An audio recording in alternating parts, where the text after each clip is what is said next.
Garbage truck. Give me 1 second, I'll finish up.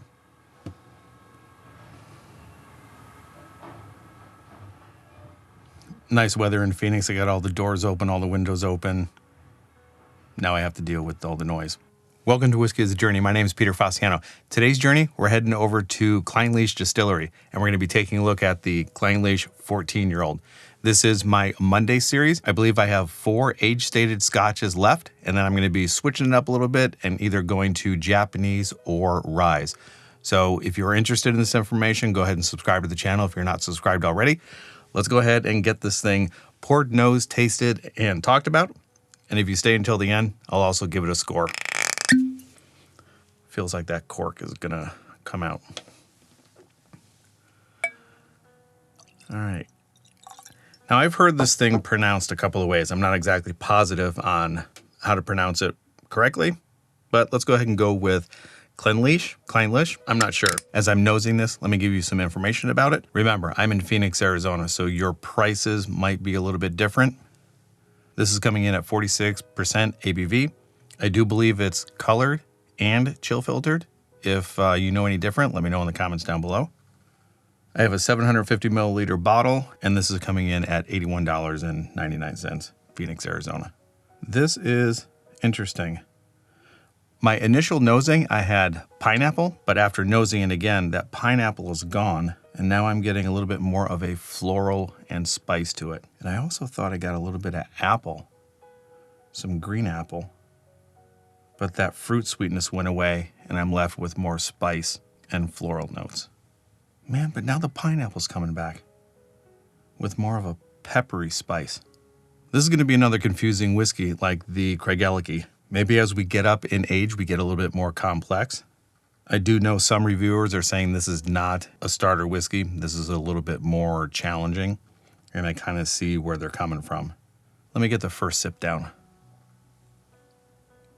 All right, that's a little bit of a floral note. That 46% ABV is really hot. This doesn't drink like 46% ABV. This is a little bit hotter.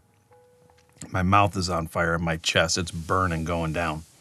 I do get a floral note, fresh cut grass. I've had this quite a few times, and I didn't really necessarily know what the waxy note meant because a lot of reviewers out there are saying that this has a waxy note to it until I tasted it for the first time, until I nosed it for the first time. And I can see that there is a difference in this than there are other waxy whiskeys. There's a floral, fresh cut stem note to this. Let's go in for the second sip and see if it changes. On that second sip, I get lots of pepper, lots of spice. Whoa, that came out of nowhere. And then breathing in, I get that pineapple back again with a little bit of floral, waxy. My whole mouth is now coated. This is a very interesting whiskey. That's one word that I can use to describe it. Interesting. And now I'm getting a touch of sourness and some malt. I tell you right now, I am definitely liking this quite a bit. Let's go for a third sip and then see what it does with the finish.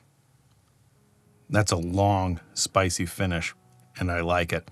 Let's put some water in this, just like I do all of my whiskeys, and see if it changes anything. I'm going to let it sit here for a little bit, talk about the distillery, and I don't think there's much to talk about with the whiskey, but the distillery definitely has an interesting history. Just like always, a couple of drops will do. Let me coat the glass, let it sit, see if it changes. Based on what I read, the distillery was established in 1891, says it right here on the label, 1819. It was in operation up until the 1930s when it closed down, and then the production resumed again in the 1960s. In the meantime, I do believe off and on they may have been producing some spirit, but for the most part, it was shut down. A new distillery was built in 1967. The old one was mothballed for about a year or so, and then it was reopened under the new name of the Brora Distillery. The production of Clynelish transferred to that newer distillery, and the Brora Distillery started to produce heavily peated spirit. The demand for the heavily peated spirit ran out, and then the older distillery eventually shut down again. All the while, the new distillery was producing Clynelish, and I believe the Clynelish distillery was producing spirit for Johnnie Walker blends. And eventually in 2002, Clynelish 14 was released from the distillery as this current expression. And then to cap it all off, Diageo owns this. So they reopened the Brora distillery and they're producing some exorbitantly expensive whiskeys, probably $1,000 plus. But for me, Clynelish at $81, that's where I'm going to sink my money into. None of this $1,000 stuff. Let's see what the water did, if anything.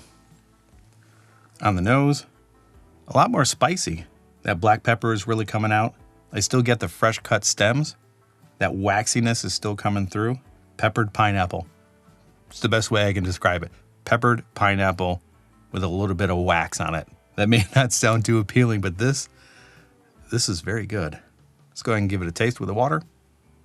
Wow, that just seemed to bring out more of the spice, more of the pepper. I still get the pineapple or that sweet, that fruity sweetness. And I know this is an unpeated whiskey, but I do get like a little breath of the remnants of smoke. Maybe that's just the heavy spice on here. And because of that heavy black pepper spice, this finish is really long. Back to the nose, this changes. I get hints of pineapple and apple and fruitiness. And then other times it goes away. And I'm just left with pepper, spice, fresh cut grass. Definitely a conversation starter. So let's go ahead and get on to the scoring of this. My rating system is out of 5 stars. I like this quite a bit. Just like the Craigellachie, this is going to be a conversation starter, and I think I have to put that into the experience of the whiskey. This is not something that you're just going to pound back and have dram after dram. This is something that you take slow, you try to dissect, you talk about it, figure out what other people are talking about. Maybe that power of suggestion will help you find something else that's in here. The ABV is very, very nice, 46. Even with the water, I felt that it's drinking a little bit hotter than 46%. And because of all of this, I'm going to give this 4.5 stars. This isn't an exceptional whiskey to me. This is a very interesting, well-balanced, nice tasting whiskey. So I'm going to go 4.5 stars. That sounds right for me. I'm going to save the rest of this for after the review. So if you guys are enjoying this and you're not subscribed to the channel, feel free to subscribe to the channel. If you know anybody in the whiskey world that might like this information, go ahead and share this video with them. Comment down below if you know anything about Clynelish 14. If you're a fan, not a fan, turn on that bell notification so when I go live with my next video, which is going to be Clynelish 15. If you're going to be interested in that, turn on that bell notification so when I do go live with that one, you'll be notified. Also, on my Wednesday videos, my Sip-Its or Skip-Its, you'll be notified as well. Garbage truck. Give me 1 second, I'll finish up.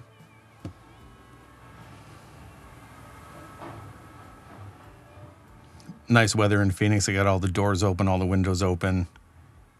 Now I have to deal with all the noise. All right, I think it's far enough away that you can't hear it. So anyway, turn on that bell notification. I'm doing 3 different types of series on the channel.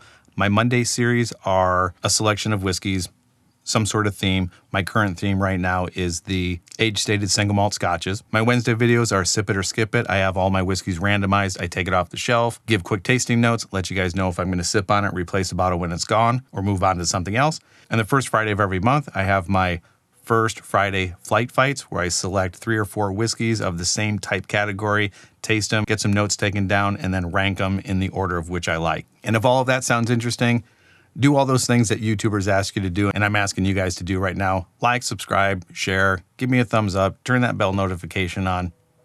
And until next time, enjoy your journey. I'm going to kick back and relax with this thing, enjoy it, take a little bit more notes, and see if I can pull anything else out of it. Talk to you guys later. Bye.